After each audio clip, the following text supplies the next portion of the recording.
Kwanza kwa jina naitwa Elias Mpuya. Mimi kwenye mradi ni Rend Survey kutoka kwenye kampuni ya Bemro Contract. Tunatekeleza mradi huu wa daraja lenye upana wa mita 60 na boxi karavati 2 ambazo box karavati 2 zimeshakamilika kwa 100%, na barabara ya kilomita 1, tukimaanisha kwamba upande wa Kamsamba mita 500 na Mpapa mita 500. Baada ya kukamilisha hizi relief karavati, sasa hivi tunaendelea na hatua ya daraja. Tuko kwenye hatua ya abutment, ndio inaendelea hapo. Mradi umeanza, mradi huu rasmi ulianza mwezi wa 12, japo ulichelewa kidogo kutokana na changamoto. Tukaanza mwezi wa 3 na tunatarajia kumaliza mwezi wa 11 mwaka 2025. Ndio tutakuwa tumeshakamilisha mradi wetu.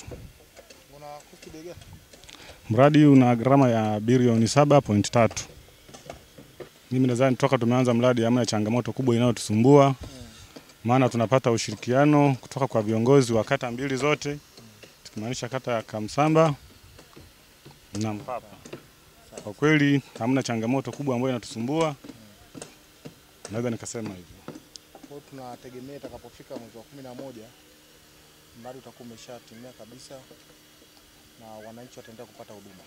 Mpaka mwezi wa 11 kwa malengo tuliojiwekea, kama hakutatokea changamoto yoyote hapo mbele, mwezi wa 11 tunakabidhi mradi huu. Tuko hapa kwenye huu mradi ambao upo kwenye ilani ambayo imezinduliwa juzi tu na Dr. Samia Suluhu Hassan, Rais wa Jamhuri ya Muungano wa Tanzania. Hii kazi inafanyika kwa vitendo. Kwa hiyo hapa tuko kwenye eneo ambalo hii barabara ilikuwa ni kero sana, lakini uzinduzi wa ilani mpya umegusa hili eneo kubwa ambalo wananchi wanaenda kunufaika kwa hali ya juu sana.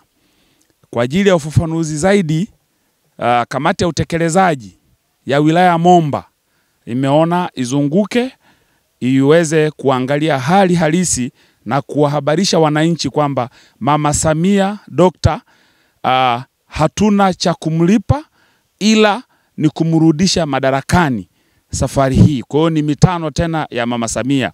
Kwa niaba ya umoja wa vijana wa Chama cha Mapinduzi wilaya ya Momba, binafsi kwanza naitwa Mandela Mtaki, ni mwenyekiti wa jumuiya ya umoja wa vijana wa Chama cha Mapinduzi wilaya ya Momba. Mimi pamoja na wajumbe wa kamati ya utekelezaji tuko katika ziara ya kutembelea kata zetu zote 29 ambazo zinaunda wilaya yetu hii ya Momba. Sambamba na hili, sisi kama vijana na mabarozi wa chama chetu na mabarozi wa Daktari Samia Suluhu Hassan ambaye ni Rais wa Jamhuri ya Muungano na mwenyekiti wa chama chetu taifa, tukaona sio mbaya tuendelee pia kupita kwenye baadhi ya miradi ya maendeleo ambayo inatekelezwa kwa fedha nyingi sana ambazo zinaletwa na rais wetu wa Jamhuri ya Muungano wa Tanzania. Kwa hiyo kwa niaba ya vijana wenzangu wote wa wilaya ya Momba, nitumie nafasi hii sasa kumshukuru sana rais wetu wa Jamhuri ya Muungano wa Tanzania Daktari Samia Suluhu Hassan kwa kuendelea kuwajali wananchi wa Tanzania na sisi watu wa Momba tukiwepo. Mama ametukumbuka na hapa tupo kwenye eneo la utekelezaji wa mradi ambalo ni ujenzi wa daraja pamoja na barabara yenye urefu wa kilomita 1 ambazo zimegharimu takriban fedha za Kitanzania bilioni 7.3. Sio jambo dogo kwa rais wetu kutufanyia sisi watu wa Momba. Kwa hiyo sisi wana Momba tunamshukuru sana. Lakini kama tulivyoona kwenye uzinduzi wa ilani ya uchaguzi ya mwaka 2025-2030 katika mkutano mkuu wa Chama cha Mapinduzi Taifa uliofanyika katika siku mbili, tarehe 29 na tarehe 30 ya mwezi huu Juni, tumeona Rais pamoja na wajumbe wa mkutano mkuu wakizindua ilani mpya ya uchaguzi ambayo ndani yake katika ukurasa wa 13 imetajwa na barabara hii ya Mlowo Kamsamba yenye urefu wa kilomita 145.14 kama sehemu ya barabara ambazo zimetajwa kwamba zitakwenda kukamilishwa katika ujenzi wake, na hiki kipande ni sehemu ya utekelezaji wa ilani hiyo.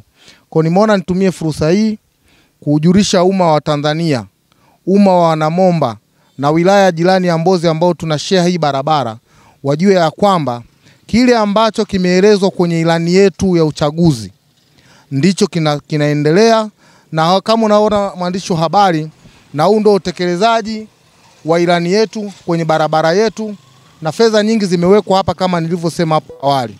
Kwa hiyo sisi kama Wanamomba tunalo jukumu kubwa sana la kuendelea kumuombea rais wetu pamoja na wasaidizi wake wote kwa kazi nzuri na kubwa ambayo wamekuwa wakiifanya. Sambamba na hilo, naomba nitumie nafasi hii kuwapongeza ndugu zetu wakandarasi wa mradi huu. Wanafanya kazi kubwa. Ukitazama kwa mujibu wa mkataba ulipaswa kuanza mwezi wa 12, lakini kutokana na changamoto za hapa na pale ulichelewa kuanza. Pamoja na kuchelewa kwake, lakini maendeleo ya mradi yanaridhisha. Na hapa walipofikia uko asilimia kubwa sana kuelekea kukamilika kwa mradi. Kwa hiyo tunawapongeza sana ndugu zetu, na Mungu aendelee kuwabariki, mnafanya kazi nzuri sana. Washukuru.